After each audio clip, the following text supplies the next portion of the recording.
Hi hello నమస్తే welcome to విజయ మా ఊరు ఆడియో బుక్స్ ఛానల్. నేను విజయలక్ష్మిని. ఫ్రెండ్స్, నవల స్రవంతిలో ఆరాధ్య శ్రీమతి అంగులూరి అంజనీదేవి గారి నవల ఆడియోగా మీకు వినిపిస్తున్నాను కదా. మరి ఈరోజు ఆరాధ్య నవల ఆడియో రెండో భాగం వినిపించబోతున్నాను. మరి ఆలస్యం చేయకుండా కథలోకి వెళ్ళిపోదాం పదండి.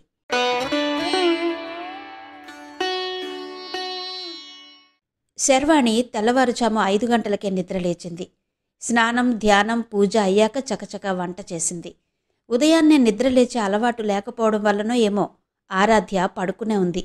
శర్వాణి వెళ్ళి లేపగానే లేచి, సారీ ఆంటీ, ఎంత ప్రయత్నించినా లేవలేకపోతున్నాను అంటూ లేచింది. 6 గంటలకి నిద్ర లేవడం అనేది సారీతో రాదు, సాధనతో వస్తుంది. అది రేపటి నుండి ట్రై చేద్దుగాని. త్వరగా రెడీ అవ్వు. నీకు కూడా లంచ్ బాక్స్ సర్దేశాను. టిఫిన్ తిని బాక్స్ తీసుకెళ్తే మనం ఈవినింగ్ ఏ టైంకి వచ్చినా ఇబ్బంది ఉండదు అంది. ఒక్క నిమిషం అంటూ బాత్రూంలోకి వెళ్ళి స్నానం చేసి వైట్ టాప్, బ్లూ జీన్స్ వేసుకుని వచ్చింది ఆరాధ్య. అది చూడగానే ఈ అమ్మాయిలో ఫిజికల్ అపియరెన్స్ బాగుంది, చూడగానే ఏ సాఫ్ట్వేర్ కంపెనీ అయినా అపాయింట్ చేసుకుంటుంది అని మనసులో అనుకుంది శర్వాణి.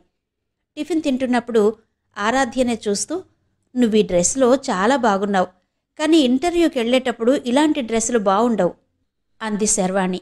వెంటనే ఆరాధ్య తన గదిలోకి వెళ్ళి వేరే డ్రెస్ మార్చుకుంది. ఫైల్ పట్టుకుని వచ్చింది. డోర్ లాక్ చేసి ఇద్దరు రోడ్డు మీదకొచ్చారు. నా ఆఫీస్ ఇక్కడికి దగ్గరే ఆరాధ్య, నడుచుకుంటూ వెళ్తాను. నువ్వు ఇటువైపు తిన్నగా వెళ్తే ఓ 5 నిమిషాల్లో మాదాపూర్ పెట్రోల్ పంప్ బస్టాప్ వస్తుంది. అక్కడ H10 బస్ ఎక్కి హైటెక్ సిటీకి వెళ్ళు. అక్కడ వరుసగా సాఫ్ట్వేర్ కంపెనీలే ఉంటాయి. వాటిలోకెళ్ళి నీ రెజ్యూమ్ చూపించు. నా ఫ్రెండ్ కూతురు వాత్సల్య కూడా ఈ మధ్యన ఈ ప్రయత్నంలోనే ఉంది. సర్టిఫికెట్లన్నీ ఫైల్లోనే ఉన్నాయి కదా, ఫైల్ జాగ్రత్త అంది. ఆంటీ, నాకు వాత్సల్య నెంబర్ ఇస్తారా అడిగింది ఆరాధ్య. ఇప్పుడు నా దగ్గర లేదు, డైరీలో ఉంది, రాత్రికిస్తాను అంటూ ఆమె వెళ్ళిపోయింది. ఆమె చెప్పినట్టే H10 బస్ ఎక్కి హైటెక్ సిటీకి వెళ్ళింది ఆరాధ్య. అక్కడున్న కొన్ని ఆఫీసులకు వెళ్ళింది. ఫలితం లేదు. ఇంటికి వెళ్లాలని తిరిగి అదే H10 బస్సులో కూర్చుంది. మాదాపూర్ పెట్రోల్ పంప్ బస్టాండ్ రాగానే బస్ ఆగింది. బస్ దిగి నడుచుకుంటూ ఇంటికెళ్ళింది. ఆరాధ్య ఇంటికొచ్చేటప్పటికి ఎవరితోనో ఫోన్లో మాట్లాడుతూ ఆరాధ్యను చూడగానే ఫోన్లో మాట్లాడడం ఆపేసింది శర్వాణి. ఇంటర్వ్యూ ఎలా జరిగింది అడిగింది శర్వాణి. నాకు ఉద్యోగం రావడం డౌటే ఆంటీ చెప్పింది ఆరాధ్య దిగులుగా.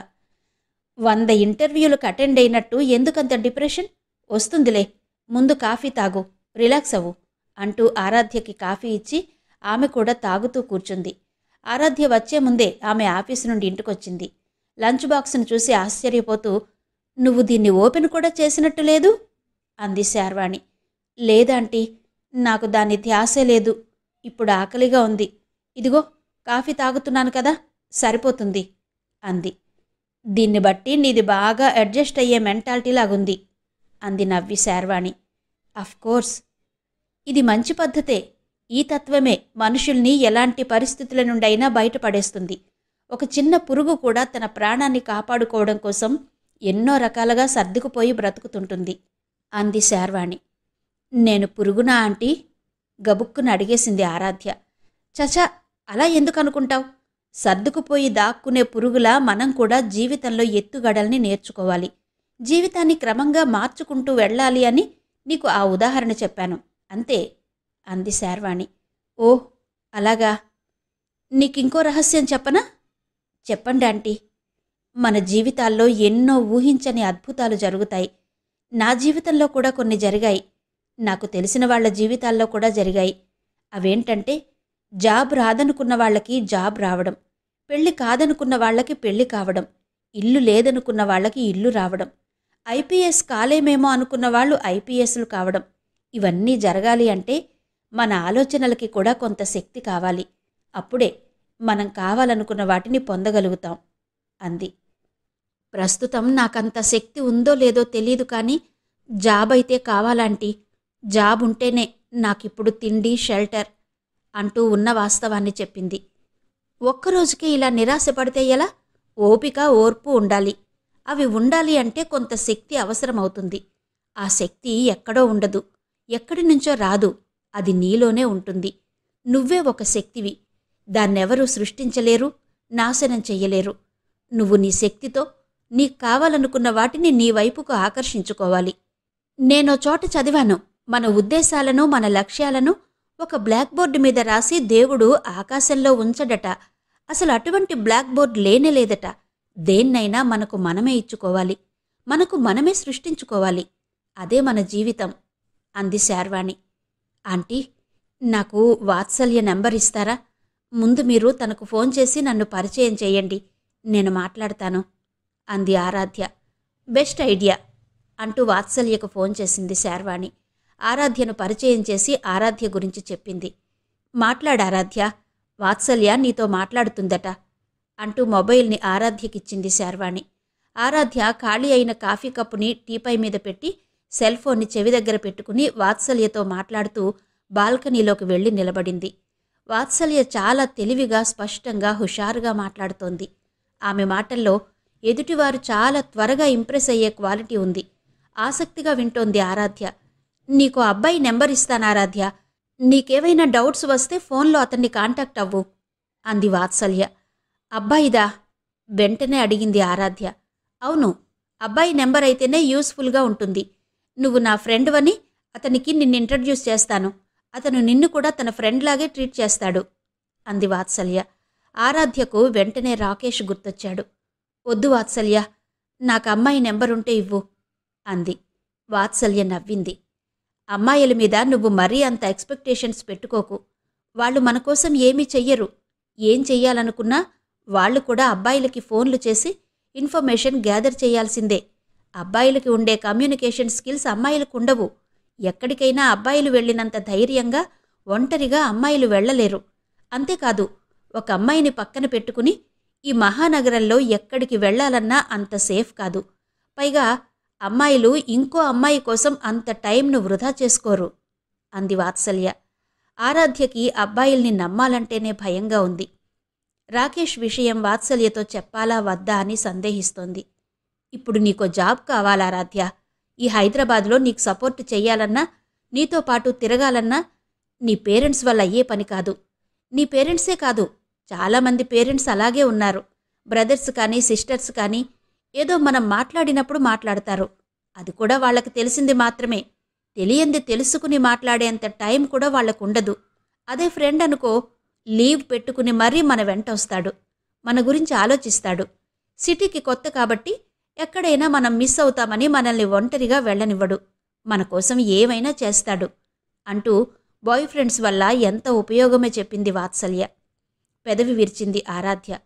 ఈ వాత్సల్యకి అబ్బాయిల గురించి పూర్తిగా తెలిసినట్టు లేదు. రాకేష్ గురించి చెప్పాలి.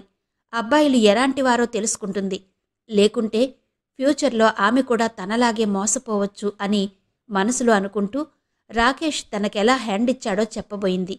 వెంటనే వాత్సల్య, అంతేకాదా ఆరాధ్య, ఒక్కోసారి మనం జాబ్ కోసం తిరిగి తిరిగి విసిగిపోయి ఇక నాకు జాబ్ వస్తుందో రాదోనని డిప్రెషన్లో ఉన్నప్పుడు మనకి ధైర్యం చెప్పేది కానీ, మనం దేన్ని మిస్ అవ్వకుండా చూసేది కానీ, మనకు జాబ్ వచ్చేంత వరకు టచ్లో ఉండేది కానీ మనల్ని ఫ్రెండ్లా భావించిన వ్యక్తే.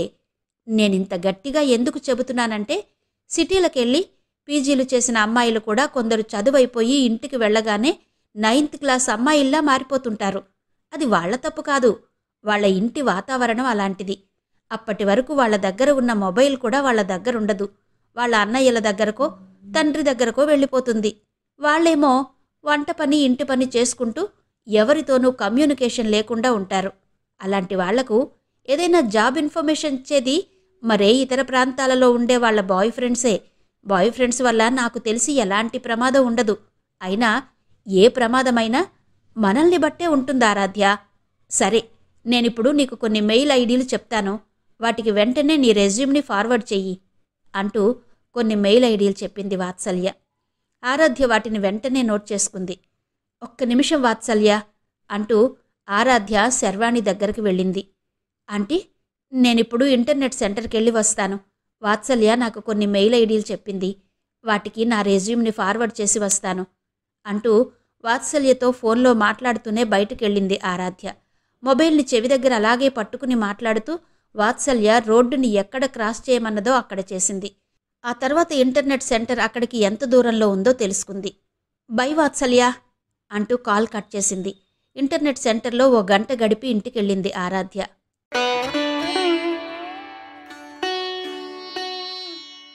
తెల్లవారింది. అప్పుడు సమయం 9 గంటలు. 3 సాఫ్ట్వేర్ ఇంజనీర్లుంటున్న గది అది. ఆ గదిలో కాశీరెడ్డి, హేమంత్ ఉంటారు. ఈ మధ్యనే కొత్తగా ఇంకో ఫ్రెండ్ వచ్చి వాళ్లతో చేరాడు. ముసుగు తన్ని పడుకుని ఉన్న ఫ్రెండ్ వైపు చూశాడు హేమంత్.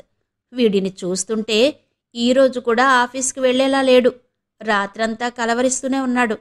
ఎందుకో ఏమో మొన్నటి నుంచి మొబైల్ స్విచ్ ఆఫ్ చేసి పెట్టుకున్నాడు. ఆఫీసులో ఏం జరిగిందో ఏమో, నీకేమైనా చెప్పాడా అంటూ కాశీరెడ్డిని అడిగాడు హేమంత్. నాకేం చెప్పలేదన్నట్టు భుజాలను కదిలించి తన పనిలో తనున్నాడు కాశీరెడ్డి. కాశీరెడ్డి, ఎంతైనా వాడు మన ఫ్రెండ్ రా. వాడికేదైనా ప్రాబ్లం వస్తే మనకొచ్చినట్టు కాదా అన్నాడు హేమంత్. వాడికి ప్రాబ్లమా? రాత్రి పీకల దాకా మెక్కాడు.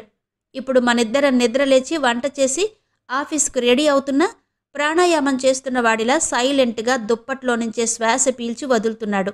అంత ప్రశాంతంగా వాడుంటే వాడికి ప్రాబ్లమా అన్నాడు కాశీరెడ్డి. ఏమోరా, నాకెందుకో వాడు ప్రాబ్లంలో ఉన్నట్టే అనిపిస్తోంది. నాకు టైం అవుతోంది, నేను ఆఫీస్కి వెళ్తున్నా, బై అంటూ సడన్గా బ్యాక్ ప్యాక్ని తగిలించుకున్నాడు హేమంత్. అందులో లంచ్ బాక్స్ మాత్రమే ఉంది. అంటే నేను ఆఫీస్కి వెళ్లకుండా వీడికి కాపలాగా ఉంటానా? నాకు బై చెప్తున్నావు? అసలు వీడెందుకింత లేజీగా తయారవుతున్నాడో నాకు అర్థం కావడం లేదు. ఆఫీస్ నుండి వచ్చాక ఉతికెయ్యాలి. పద వెళ్దాం అంటూ కాశీరెడ్డి కూడా బ్యాక్ ప్యాక్ని తగిలించుకుని హేమంత్ వెంట నడిచాడు. వాళ్ళిద్దరూ సాఫ్ట్వేర్ కంపెనీలో జాబ్ చేస్తున్నారు. మంచి స్నేహితులు. వాళ్ళు బీటెక్ చదివింది కూడా ఒకే కాలేజీలో. బ్రాంచ్ కూడా ఒకటే. కాలేజీని ఎంపిక చేసుకునేటప్పుడు కానీ బ్రాంచ్ సెలక్షన్లో కానీ చాలా జాగ్రత్తలు తీసుకున్నారు. అనుభవజ్ఞుల్ని కలిశారు. ఆ అనుభవజ్ఞులు కాశీరెడ్డి హేమంత్ని చూడగానే, ఇంజనీరింగ్లో మీరు ఏ బ్రాంచ్ ఎంచుకున్నా సరే hard work, communication skills, team spirit అవసరం. సబ్జెక్ట్ స్కిల్స్తో పాటు చొరవ ఉన్నవారికే కార్పొరేట్ కంపెనీలు ఎక్కువ ప్రాధాన్యత ఇస్తాయి. అందుకే మీరు చేరబోయే కాలేజీలో కూడా అధునాతనమైన క్లాస్ రూమ్లు, పరిశోధనల కోసం ఉన్నత ప్రమాణాలున్న ల్యాబ్స్, అన్ని సౌకర్యాలతో కూడిన లైబ్రరీలు, కమ్యూనికేషన్ స్కిల్స్ను మెరుగుపరుచుకోవడానికి ఉపయోగపడే language labs, internet, seminar rooms, playgrounds వంటి సౌకర్యాలున్నాయో లేవో చూసుకోండి. ముఖ్యంగా ఆ కాలేజీ కొత్తగా ఏర్పాటు చేసింది కాకుండా కనీసం 2 పాసౌట్ బ్యాచ్లుంటేనే టాప్ ఎంఎన్సీలు క్యాంపస్ ప్లేస్మెంట్ నిర్వహణ ఉంటుంది. మీరు తీసుకునే బ్రాంచ్ని కూడా ఫ్యాకల్టీ, జాబ్ మార్కెట్ ట్రెండ్స్, ప్రస్తుత అవకాశాలు, భవిష్యత్ కెరీర్ని దృష్టిలో పెట్టుకుని తీసుకోండి అన్నారు. ఆసక్తిగా విన్నారు కాశీరెడ్డి, హేమంత్. అంతేకాదు, ఇంజనీరింగ్ అంటేనే ఓరియంటెడ్ సబ్జెక్ట్. ఇంటర్నెట్లో నిపుణులైన ప్రొఫెసర్ల పాఠాలను ఫాలో అవ్వండి. మీరు తీసుకున్న బ్రాంచ్లో మీకు లోతైన అవగాహన ఉంటేనే సబ్జెక్టుపై మీకు సరైన పట్టు వస్తుంది. ప్రస్తుత జాబ్ ఇండస్ట్రీ కోరుకుంటున్న జాబ్ ఓరియంటెడ్ అప్లికేషన్స్, స్కిల్స్కి అధిక ప్రాధాన్యం ఇవ్వాలి. వాటికి తోడుగా కమ్యూనికేషన్ స్కిల్స్ని అభివృద్ధి చేసుకోవాలి. స్కిల్స్లో మెరిస్తేనే ఇంజనీరింగ్కు సార్థకత. మార్కెట్లో ఇంజనీరింగ్ విద్యార్థులకి ఉద్యోగాలు చాలానే ఉన్నాయి. కానీ సబ్జెక్ట్ స్కిల్స్తో పాటు చొరవ ఉన్నవారికే కార్పొరేట్ కంపెనీలు స్వాగతం పలుకుతాయి. అది గుర్తుంచుకుని చదవండి అన్నారు. ఆ అనుభవజ్ఞులు చెప్పిన ప్రతి మాటను శ్రద్ధగా విన్నారు. బీటెక్ చదివిన ఆ 4 సంవత్సరాలు వాళ్ల సలహాలను, సూచనలను చక్కగా పాటించారు. ఇంకో ఆలోచన లేకుండా తపనతో చదివారు. సాధించాలనే పట్టుదల, సొంతంగా ఏదో ఒకటి చెయ్యాలనే బలమైన సానుకూల దృక్పథంతో సాగారు. అదంతా గుర్తొచ్చి ఆలోచిస్తూ నడుస్తున్నాడు కాశీరెడ్డి. అతను చూడ్డానికి బ్లాక్ రంగులో 6 అడుగుల ఎత్తు, బలమైన భుజాలతో, మడత నలగని డ్రెస్తో ఏదో ఒక సంస్థను నడుపుతున్న వ్యక్తిలా కనిపిస్తాడు. హేమంత్ తేనెలో తెలుపు కలిపితే వచ్చే గమ్మత్తైన రంగులో చూడగానే సెల్యూట్ చెయ్యాలనిపించేలా ఉంటాడు. ఎత్తులో, బలంలో, హుందాతనంలో కాశీరెడ్డికి ఏమాత్రం తీసిపోడు. ఇద్దర్నీ ఓ చోట కలిపి చూస్తే హేమంత్ బావున్నాడు కదా అనిపిస్తుంది ఎవరికైనా. ఇంకా ఎంతసేపురా? ఎంత నడిచినా బస్టాప్ రాదే? నీ బైక్ రిపేర్ అయ్యి ఎప్పుడొస్తుంది అడిగాడు హేమంత్. వాళ్ళుండే అపార్ట్మెంట్కి 10 నిమిషాలు నడిస్తే వచ్చేంత దూరంలోనే ఉంటుంది మాదాపూర్ పెట్రోల్ పంప్ బస్టాప్. కానీ వాళ్ళు రోజు ఆఫీస్కి బస్సులో వెళ్లరు, బైక్ మీదనే వెళ్తారు. కాశీరెడ్డి బ్యాక్ ప్యాక్ని సవరించుకుంటూ, ఇంతకు ముందేగా బైక్ని రిపేర్ షాప్లో ఇచ్చి వచ్చాం. ఇప్పుడు మనం ఇంటి నుండి స్టార్ట్ అయ్యి 5 నిమిషాలే అయింది. ఇంకా 5 నిమిషాలు నడవాలి. అప్పుడే బోర్ అంటే ఎలా? ఏదో ఒకటి ఆలోచిస్తూ నడవరా, టైం తెలియకుండా గడిచిపోతుంది ఐడియా ఇచ్చాడు కాశిరెడ్డి. రిపేర్కిచ్చిన బైక్ కాశిరెడ్డిది. ఆలోచించడమా? నాకసలు ఆలోచనలే రావు. దేని గురించి ఆలోచించాలి? అడిగాడు హేమంత్. నీకు దేనిమీద ఆసక్తి ఉంటే దాని గురించి అన్నాడు కాశిరెడ్డి. నాకలాంటి ఆసక్తులేం లేవు. కనీసం ఆఫీసు నుండి మనం రిటర్న్ అయ్యే టైం వరకైనా బైక్ వస్తుందా? ఫోన్ నెంబరుంటే ఫోన్ చెయ్యి. బస్ జర్నీ బోర్ అన్నాడు హేమంత్. ఆఫీస్కెళ్ళాక చేస్తాను. అదిగో మనం ఎక్కబోయే H10 బస్ వచ్చింది అంటూ అతను బస్ వైపు చూస్తుండగానే వేగంగా వెళ్లి బస్ ఎక్కాడు హేమంత్. హేమంత్ ఎక్కిన వెంటనే 2 అమ్మాయిలు ఎక్కారు. ఆ తర్వాత కాశిరెడ్డి ఎక్కాడు. ఎవరికీ సీట్లు లేవు. అందరూ నిలబడే ఉన్నారు. ఆఫీసులకు వెళ్లే టైం కావడం వల్ల బస్సులో రద్దీ ఎక్కువగా ఉంటుంది. ఒకరినొకరు నెట్టుకోకపోయినా బస్సు కదులుతుంటే నెట్టుకుంటున్నట్టే ఉంది. హేమంత్ వెనకాల ఎవరో అమ్మాయి నిలబడి ఉన్నట్టు అతనికి అర్థమవుతోంది. కాశిరెడ్డి ఎక్కడున్నాడో తిరిగి చూద్దామనుకునే లోపలే హేమంత్ వెనకాలన్న అమ్మాయి కంగారు పడింది. అతన్ని తగలకుండా నిలబడాలనుకుంటూ డ్రైవర్ సడన్ బ్రేక్ వేయడంతో టప్పున కింద పడింది. వెంటనే తిరిగి చూశాడు హేమంత్. కింద పడిన ఆ అమ్మాయికి వెనకాల నిలబడి మరో అమ్మాయి ఉంది. ఆ అమ్మాయి బిత్తరపోయి చూస్తుందే కానీ కింద పడిపోయిన అమ్మాయిని లేపడం లేదు. బస్ కదులుతుండడంతో కింద పడిన ఆ అమ్మాయి వెంటనే లేవలేకపోతోంది. లేచి నిలబడాలని, దేన్నైనా పట్టుకుని లేవాలని చూస్తోంది. అప్పటికే బస్సులో అయ్యో పాపం, లేపండి లేపండి అంటున్నారెవరో. హేమంత్ కొద్దిగా వంగి ఆ అమ్మాయి భుజాలు పట్టుకుని లేపి నిలబెట్టాడు. ఈసారి మళ్లీ పడతానేమోనని గట్టిగా రాడ్డు పట్టుకుని నిలబడిందా అమ్మాయి. హేమంత్ వెంటనే ఈ అమ్మాయికి కాళ్ళు సరిగ్గా ఉన్నాయా లేవా అన్నట్టు కాళ్లవైపు చూశాడు. లైట్ బ్లూ కలర్ చుడీదార్లో ఉన్న ఆ అమ్మాయి కాళ్ళు బాగానే ఉన్నాయి. ఓకే అనుకుని ఎప్పట్లాగే అటు తిరిగి నిలబడ్డాడు. అయినా హేమంత్ ఆ అమ్మాయికి తగులుతున్నాడు. మామూలుగా కాదు. స్పీడ్ బ్రేకర్లు వచ్చినప్పుడు, బస్ బలంగా కదిలినప్పుడు ఆ అమ్మాయి ముందు భాగం అతని వీపుకు గుచ్చుకుంటోంది. అది నచ్చక ఆ అమ్మాయి ఊపిరి ఆగిపోయేలా చూస్తోంది. ఒకే ఒక్క ఐడియా దేన్నో మార్చినట్టు ఆ అమ్మాయికి వెంటనే తామిద్దరి మధ్యన ఫైల్ అడ్డుగా పెట్టుకోవాలన్న ఆలోచనొచ్చింది. అలాగే పెట్టుకుంది. అంతవరకు వీపుకు మెత్తగా తగిలి ఇప్పుడు గట్టిగా తగలడంతో అతను ఏంటన్నట్టు ఆమె వైపు తిరిగాడు. ఇద్దరి మధ్యలో ఫైల్ ఉండడం చూసి ఆశ్చర్యపోయాడు. ఉన్నట్టుండి ఎవరో నెట్టడంతో అతనింకా ఆ అమ్మాయికి దగ్గరయ్యాడు. ఇప్పుడు అతని శ్వాస ఆ అమ్మాయి ముఖం మీద పడుతోంది. ఒక్క క్షణం ఊపిరాడనట్టు చూసి ఫైల్ని నోటితో పట్టుకుని చేతులు పైకెత్తింది. ఆ అమ్మాయి ఎవరో కాదు, ఆరాధ్య. ఆరాధ్య ఎందుకలా చేతులు పైకెత్తిందో ఆ భంగిమ అర్థం కాక, ఆ ఫైల్ ఇటివ్వండి, నేను పట్టుకుంటాను, దిగేటప్పుడు తీసుకుందురుగాని అన్నాడు హేమంత్. ఆమె నోరు తెరిచి మాట్లాడితే ఫైల్ కింద పడిపోతుందని ఒక చెయ్యి కిందికి దింపి ఫైల్ పట్టుకుని కదలకుండా అలాగే నిలబడింది. అంటూ సైగ చేసింది. ఆమె చేస్తున్న సైగ అతనికి అర్థమవుతోంది. అదేంటంటే ఎప్పట్లాగే అటు తిరిగి నిలబడమని. అతనికప్పుడు అర్థమైంది ఆ అమ్మాయి మోగదని. తేరిపార చూశాడు. ముఖంలోకే చూశాడు. మళ్ళీ మళ్ళీ చూశాడు. గుచ్చి చూశాడు. అతనెందుకలా చూస్తున్నాడో అర్థం కాక కోపంతో ఉరుము చూసింది ఆరాధ్య. అతను మరింత అబ్బురపడ్డాడు. మూగదానికి కూడా కోపం వస్తుందా అని. మూగదైనా చాలా బావుంది కదా అనుకున్నాడు. ఎంత బావుంది అంటే చూసిన క్షణమే స్తంభించిపోయి ప్రపంచాన్ని మరిచిపోయేంత బాగుంది. అయినా ఈ మూగదానితో తనకేం పని?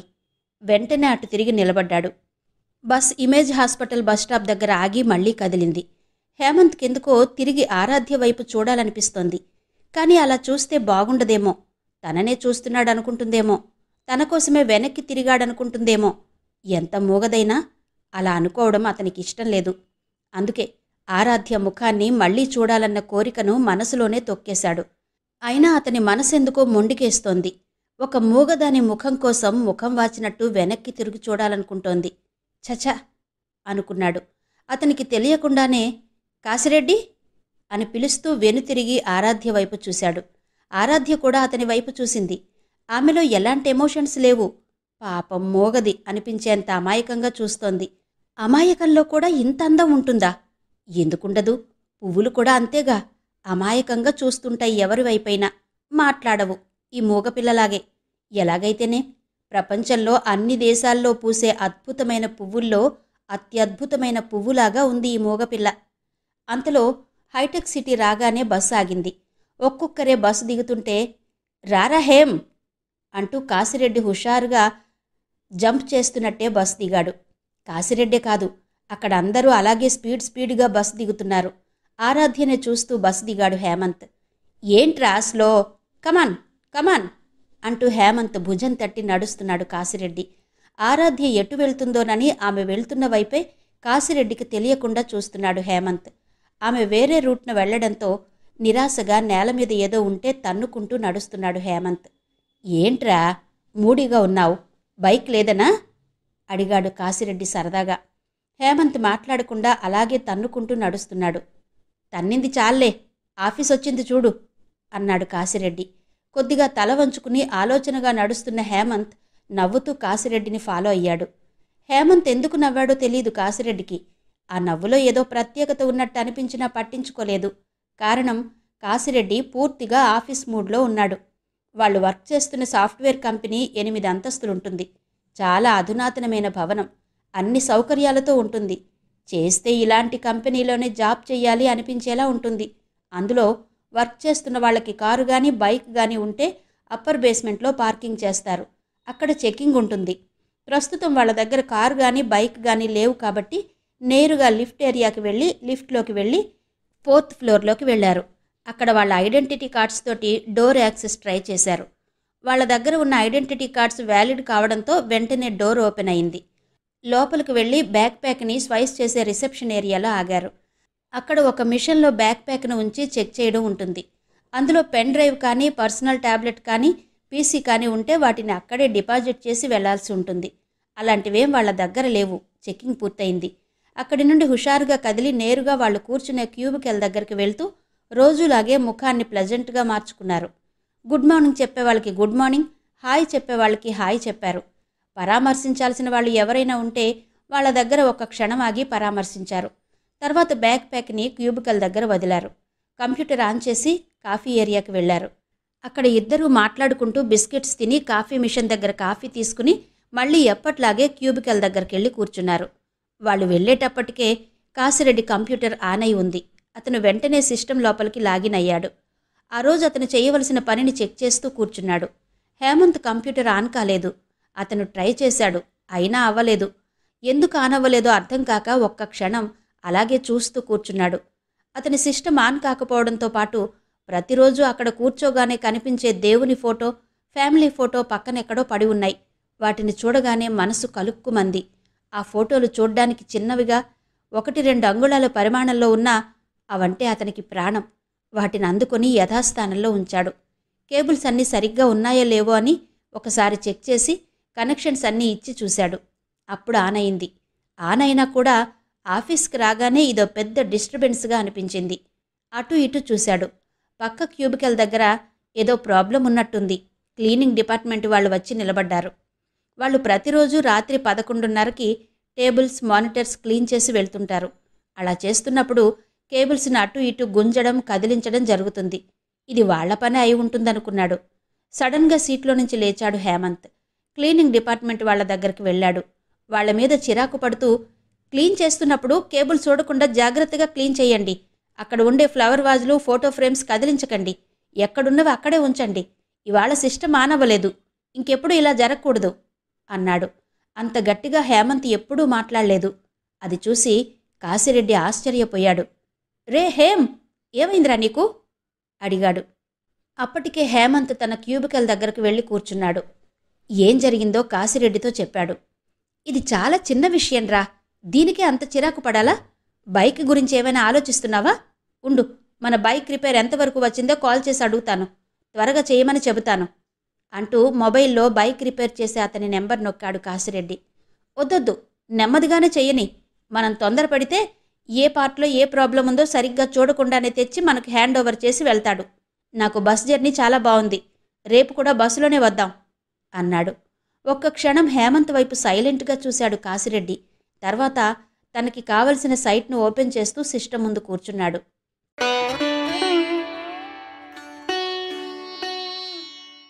హైటెక్ సిటీలో ఎటు చూసినా సాఫ్ట్వేర్ కంపెనీస్ ఉన్నాయి. ఆరాధ్య ఫైల్ పట్టుకుని H10 బస్సు దిగి ఏ సాఫ్ట్వేర్ కంపెనీకి వెళ్లాలో తెలియలేదు. అంతా కొత్తగా ఉంది, అయోమయంగా ఉంది. ఇప్పుడు ఆమెకు ఎటు వెళ్లాలో ఎటు వెళ్లకూడదో చెప్పేవాళ్లు కూడా లేరు. ఉన్న ఫ్రెండ్స్ ఎవరూ టచ్లో లేరు. అయినా ధైర్యంగా ఫైల్ పట్టుకుని వాత్సల్య చెప్పిన అడ్రస్ ప్రకారం ఒక సాఫ్ట్వేర్ కంపెనీలోకి వెళ్ళింది. ఆ ఏరియాలో ఉండే అతి చిన్న సాఫ్ట్వేర్ కంపెనీల్లో అదొకటి. గేటు దగ్గర వాచ్మెన్ నిలబడున్నాడు. అతనితో మాట్లాడి లోపలికి వెళ్ళింది. ఎదురుగా ఉన్న రిసెప్షనిస్ట్ని కలిసింది. తను బీటెక్ కంప్లీట్ చేసినట్టు చెప్పింది. ఫైల్ చూపించబోయింది. ఆ రిసెప్షనిస్ట్ ప్లీజ్ 1 మినిట్ వెయిట్ అంటూ ఆరాధ్యను ఆపింది. వాళ్ళ హెచ్ఆర్కి ఫోన్ చేసింది. హెచ్ఆర్ చాలా క్లియర్గా మన ఆఫీస్లో ప్రస్తుతం ఓపెనింగ్స్ ఏం లేవు, ఇంకెవరైనా ఇలాగే వస్తే పంపించేసేయ్, దీనికోసం ఫోన్ చేసి నన్ను డిస్టర్బ్ చేయొద్దు అన్నాడు. రిసెప్షనిస్ట్ ఓకే సార్ అంటూ ఆరాధ్య వైపు చూసింది. చాలా స్మూత్గా చూడండి మేడం, మీ రెజ్యూమ్ని సబ్మిట్ చేసి వెళ్ళండి, జాబ్స్ ఉన్నప్పుడు మేమే మీకు మెయిల్ చేస్తాము అంది. ఆరాధ్య దగ్గర నుండి రెజ్యూమ్ తీసుకుంది. ఆరాధ్యకి అక్కడి వాతావరణం చూశాక జాబ్ రావడం అంత ఈజీ కాదనిపించింది. వెనుతిరిగింది. నడిచి బస్టాప్ చేరుకుంది. బస్సు రాగానే ఉదయం కన్నా ఇప్పుడు కాస్త హుషారుగానే వెళ్ళి బస్సు ఎక్కింది. ఉదయానికి ఇప్పటికీ ఏదో మార్పు. ఉదయం ఆ బస్సులో నిలబడి ప్రయాణం చేస్తే ఇప్పుడు కూర్చొని చేస్తోంది. ఎంతైనా హైదరాబాద్లో ఒంటరి ప్రయాణం అంటే మాటలు కాదు. కానీ హైదరాబాద్ వచ్చే ముందు ఇలా ఒంటరిగా ప్రయాణం చేయాల్సిన అవసరం వస్తుందని కొంచెం కూడా ఊహించలేదు. ఇంటికి వెళ్ళింది. వెళ్ళగానే వాత్సల్యకి ఫోన్ చేసింది. వాత్సల్య, నువ్వు చెప్పిన ఆఫీస్కి వెళ్ళాను. అక్కడ జాబ్ ఆఫర్స్ ఏమీ లేవట. నన్ను రిజెక్ట్ చేశారు. నీకు కూడా జాబ్ అవసరమే కదా, అసలు నువ్వు వెళ్లకుండా ఆ జాబ్కి నన్నే ఎందుకు వెళ్ళమన్నావు అంది కోపంగా ఆరాధ్య. హే ఆరాధ్య, ఎందుకంత కోపం? ఆ కంపెనీలో ఉన్న ఓపెనింగ్స్ నీ సాఫ్ట్వేర్కి రిలేటెడ్, అందుకే నీకు చెప్పాను. అందులో నా ఫ్రెండ్ వర్క్ చేస్తోంది. 2 మంత్స్ బ్యాక్ చెప్పింది అందులో జాబ్ ఉన్నట్టు. నిన్నక్కడికి పంపే ముందు నా ఫ్రెండ్కి కాల్ చేశాను, కలవలేదు. అందుకే అక్కడిప్పుడు జాబ్స్ లేవన్న విషయం మనకు తెలియలేదు అంది వాత్సల్య. ఆరాధ్య మాట్లాడలేదు. నువ్వేమీ వర్రీ కాక ఆరాధ్య, నేనిప్పుడే Naukri.com సైట్లో నీ సాఫ్ట్వేర్కి సంబంధించిన జాబ్స్ ఉంటే వేకెన్సీ ఉన్నట్టు చూశాను. నువ్వు కూడా చూడు, చూసి నీ రెజ్యూమ్ని ఫార్వర్డ్ చెయ్యి అంది. కాల్ కట్ చేసింది. ఆరాధ్య వెంటనే నెట్లో సెర్చ్ చేసి వాత్సల్య చెప్పిన సైట్కి తన రెజ్యూమ్ని ఫార్వర్డ్ చేసింది. ఒక 4 రోజుల తర్వాత ఒక సాఫ్ట్వేర్ కంపెనీ వాళ్ళు ఆరాధ్య రెజ్యూమ్ని పరిశీలించారు. ఆమెను ఇంటర్వ్యూకి రమ్మని ఆమె మొబైల్కి మెసేజ్ పంపారు. అది చూసి ఆరాధ్య వావ్ అనుకుంటూ తల్లికి చెబుదామని కాల్ చేసింది. ఆమె లిఫ్ట్ చేయలేదు. అంతకుముందు కాల్ చేసినప్పుడు ఆరాధ్య, నన్ను తొందర పెట్టకు, నీకు డబ్బులు పంపుతాను, అంతవరకు శార్వాణి గారింట్లోనే ఉండు, ఆమెను బ్రతిమాలుకో, ఆవిడ వింటారు, మంచి ఆవిడ అంటున్నావుగా అంది. ఈ కాల్ కూడా డబ్బుల కోసమే అనుకుందో ఏమో. రమాదేవి లిఫ్ట్ చేయలేదు. బాధపడింది ఆరాధ్య. ఇంటర్వ్యూ విషయం శార్వాణికి చెప్పింది. శార్వాణి వెంటనే బెస్ట్ ఆఫ్ లక్ చెప్పింది. ఆ తర్వాత వాత్సల్యకు కాల్ చేసి తన ఇంటర్వ్యూ గురించి చెప్పింది. కంగ్రాట్స్ ఆరాధ్య, టేక్ కేర్ అంది వాత్సల్య. వాళ్ళిద్దరికీ థ్యాంక్స్ చెప్పింది ఆరాధ్య. ఆరాధ్య ఇంటర్వ్యూకి వెళ్లాలని మాదాపూర్ పెట్రోల్ పంపు దగ్గరకు వెళ్లి H10 బస్ ఎక్కింది. ఆరాధ్య కన్నా ముందే బస్ ఎక్కి కూర్చుని ఉన్నాడు హేమంత్. అతన్ని చూడగానే ఆమె గుర్తుపట్టింది. మొన్న బస్సులో తన ముందు నిలబడింది ఇతనే అనుకుంది. అతను కూడా ఈ మూగపిల్ల ఈరోజు కూడా బస్సులో వస్తోందా అనుకున్నాడు. చూసి చూడనట్టు ఆమె వైపు చూశాడు. చూసింది క్షణమే అయినా ఎందుకో ఏమో అతని గుండె కొట్టుకోవడంలో మార్పొచ్చింది. ఎప్పుడూ కలగని చిత్రాతి చిత్రమైన స్పందన కలిగింది. ఆ స్పందన మృదువుగా మారి అతని హృదయాన్ని రహస్యంగా మీటింది. ఇదే స్పందన మొన్న ఆమెను బస్సులో చూసినప్పుడు కూడా కలిగింది. దీన్నేమంటారో కానీ ఈ అనుభూతి చాలా బాగుంది. ఎలా ఉంది అంటే తెలుగులో కానీ ఇంగ్లీష్లో కానీ ఇతర భాషల్లో కానీ వ్యక్తపరచలేనంత గొప్పగా ఉంది. జీవితంలో ఒక్కసారైనా క్షణంలో 1000వ వంతైనా ఇలాంటి స్థితి కావాలనిపిస్తుంది. రోజుకు ఒక్కసారైనా ఈ అమ్మాయి ఈ బస్సులో కనిపిస్తుందంటే ఇదే టైంకు ప్రతిరోజు ఇదే బస్సులో వెళ్లాలనిపిస్తోంది. ఈ అమ్మాయిని చూస్తుంటే తనకే ఇలా ఉందా, లేక ఈ బస్సులో ఉండే వాళ్ళందరికీ ఉందా అని మనసులో అనుకుంటూ వెంటనే హెడ్సెట్ పెట్టుకుని కళ్ళు మూసుకున్నాడు హేమంత్. బస్సులో ఎక్కేవాళ్ల రద్దీ ఎక్కువగా ఉంది. హేమంత్ ఫ్రెండ్స్ ఇంకా కిందనే ఉన్నారు, బస్ ఎక్కడానికి ప్రయత్నిస్తున్నారు. ఆరాధ్య బస్సులోంచి ఎందుకో కిందికి చూడగానే రాకేష్ బస్ ఎక్కుతూ కనిపించాడు. ఒక్కసారి ఆమె కళ్ళు ఏదో దొరికిన ఆనందంతో పెద్దవయ్యాయి. రాకేష్ తల ఎత్తే ఉండడంతో బస్సులో ఉన్న ఆరాధ్యని స్పష్టంగా చూశాడు. అతను బస్ ఎక్కలేదు. అతనికి ఆరాధ్య హైదరాబాద్ రావడమే ఆశ్చర్యంగా ఉంది. ఆ రోజు ట్రైన్లో నుంచి తిరిగి ఊరెళ్ళిపోలేదా? అతను బస్ ఎక్కకుండా మెల్లగా వెనక్కి తగ్గాడు. అతనెందుకలా వెనక్కి తగ్గాడో అర్థం కాక కాశిరెడ్డి కూడా అతనితో పాటు ఆగాడు. రాకేష్ బస్ ఎక్కకపోవడం గమనించి ఆరాధ్య బస్ కదిలే లోపలే రాకేష్ కోసం బస్సులో నుంచి జంప్ చేసినట్టే కిందికి దిగింది. అది చూసి రాకేష్ పరిగెత్తడం ప్రారంభించాడు. అతను ఎక్కువ దూరం పరిగెత్తకుండా ఏదో ఐడియా వచ్చిన వాడిలా ఓ బైక్ రావడం చూసి దాని పక్కన పడిపోయాడు. అతని వెనకాలే వస్తున్న ఆరాధ్యకు రాకేష్ పడిపోగానే కళ్ళు తిరిగాయి. ఆమె వెనకాలే, రాకేష్ ఆగరా, ఎందుకలా పరిగెత్తుతున్నావు అంటూ కేకలేసుకుంటూ వస్తున్న కాశిరెడ్డికి సడన్గా రాకేష్ బైక్ తగిలి పడిపోవడంతో ఊపిరాగిపోయేలా అయింది. అంతా అయోమయంగా ఉంది. ఎవరి అమ్మాయి రాకేష్ని ఎందుకు వెంబడిస్తోంది? ఈ దెబ్బతో రాకేష్ పైకెళ్ళిపోయి ఉంటాడా? పడ్డవాడు పడ్డట్టే ఉన్నాడేంటి? లేవలేకపోతున్నాడా? లేక ఇంకేమైనానా? వెంటనే రాకేష్ దగ్గరికి వెళ్ళాడు. రోడ్డు మీద పడి ఉన్న రాకేష్ని పక్కకి జరిపాడు కాశిరెడ్డి. రాకేష్, ఎలా ఉంది నీకు అంటూ ఆతృతగా అడిగాడు కాశిరెడ్డి. రాకేష్ కొంచెం కళ్ళు తెరిచి ఉండడంతో తన వైపే చూస్తున్న ఆరాధ్య కనిపిస్తోంది. ఇప్పుడు తను పూర్తిగా కళ్ళు తెరిచి, నాకేం కాలేదురా కాశీ అంటూ లేచి కూర్చుంటే ఈ రాక్షసి వదలదు. ఉద్యోగం ఇప్పించమంటుంది, డబ్బులిమ్మంటుంది. ఈ బాధలు ఎవరు పడతారు? అసలది ఏమంటూ ట్రైన్ ఎక్కిందో. అప్పటినుంచి మొబైల్ని స్విచ్ ఆఫ్లో పెట్టుకుని ఉన్నాడు. నిద్ర కూడా సరిగ్గా పోవడం లేదు, పోతే లేవడం లేదు. ఏది ఏమైనా దీనికిప్పుడు దొరకకూడదు అనుకుని గట్టిగా కళ్ళు మూసుకున్నాడు. రాకేష్ కళ్ళు గట్టిగా మూసుకోవడంతో కాశిరెడ్డి భయపడ్డాడు. వెంటనే ఆరాధ్య వైపు కోపంగా చూశాడు. వీడికేవైనా అయ్యిందో నిన్ను తీసుకెళ్ళి పోలీస్ స్టేషన్లో అప్పచెపుతా అన్నాడు. ఇంకా ఏదో అంటున్నాడు. బిత్తరపోయింది ఆరాధ్య. రాకేష్ని చూస్తుంటే, అయ్యో ఇలా జరిగిందేంటి? ఎంతైనా రాకేష్ తనకి ఫ్రెండ్ కదా. ఇంతకీ ఉన్నాడో పోయాడో? అతన్ని దగ్గరుండి హాస్పిటల్కి తీసుకెళ్తే బాగుండు అన్న ఆలోచన వచ్చినా కాశిరెడ్డిని చూస్తుంటే ఇప్పుడే తనని తీసుకెళ్లి పోలీస్ స్టేషన్లో అప్పచెపుతాడేమోనని భయంగా ఉంది. చటుక్కున వెనుతిరిగింది ఆరాధ్య. అప్పుడే వస్తున్న H10 బస్సు వెంట పరిగెత్తింది. అది ఆగగానే సుడిగాలిలా బస్సులోకి దూరింది. కాశిరెడ్డి రాకేష్ వైపు టెన్షన్గా చూస్తూ అతన్ని హాస్పిటల్కి తీసుకెళ్లాలని చూస్తున్నాడు. ఆరాధ్య వెళ్లగానే కళ్ళు తెరిచాడు రాకేష్. ఇప్పుడు ఓకేరా కాశీ, ఆఫీస్కి వెడదాం అన్నాడు రాకేష్. కాశిరెడ్డి వినకుండా ఇంటికి తీసుకెళ్లాడు. రెస్ట్ తీసుకో అంటూ రాకేష్ని బెడ్ మీదకి నెట్టాడు. వద్దురా కాశీ, నాకేం కాలేదు, ఆఫీస్కి వెళ్దాం అన్నాడు రాకేష్. నోరు మూసుకుని పడుకో. ఏదో టైం బాగుండి నీవిలా ఉన్నావు. లేకుంటే ఈ పాటికి నిన్ను మర్చిపోవలసి వచ్చేది. చాలాసేపు నీకు స్పృహ రాలేదు. నేనెంత భయపడ్డానో. తలకేమైనా దెబ్బలు తగిలాయేమో చూడు. కొన్ని దెబ్బల్ని నమ్మడానికి లేదు అంటూ హేమంత్కి ఫోన్ చేశాడు. హేమంత్ మొబైల్ సైలెంట్ మోడ్లో ఉండి లిఫ్ట్ చేయలేదు. ఆరాధ్య కరెక్ట్ టైంకి ఆఫీస్కి వెళ్ళింది. ఇంటర్వ్యూకి అటెండ్ అయింది. ఇంటర్వ్యూకు వచ్చిన వాళ్ళని ఓ చోట కూర్చోబెట్టి నెంబర్ వైజ్గా పిలుస్తున్నారు. కొద్దిసేపటికి ఆరాధ్య నెంబర్ వచ్చింది. ఆరాధ్యను పిలవగానే చాలా ధైర్యంగా లేచి ఈ ఉద్యోగం తనకెంత అవసరమో గుర్తు చేసుకుంటూ మేనేజర్ ఉండే ఛాంబర్లోకి వెళ్ళింది. ఇంటర్వ్యూ మొదలైంది.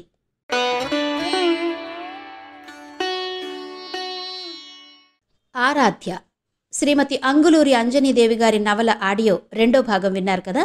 మిగిలిన కథ తరువాతి భాగాల్లో వినిపిస్తాను. అంతవరకు సెలవు. నమస్తే.